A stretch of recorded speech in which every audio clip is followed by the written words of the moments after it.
মসজিদে প্রবেশ করে কোনো নামাজ না পড়ে বসে যায়, এটা কি সুন্নাহ বিরোধী? নিশ্চয়ই সুন্নাহ বিরোধী। আল্লাহর হাবিবের স্পেশাল অর্ডার, ইযা দাখালা আহাদুকুমুল মাসজিদা ফালা ইয়াজলিস হাত্তা ইউসাল্লি রাকাতাইন। 2 রাকাত না পড়ে বসবে না, 2 রাকাত পড়ে বসো।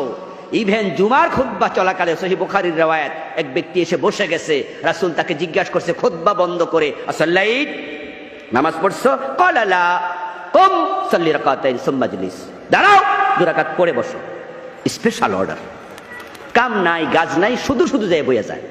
আবার অনেক মসজিদের হুজুররা কয় এখন বইয়েন, পরে সুন্নাহর সময় দিন। না না, এটা চলবে না, চলবে না।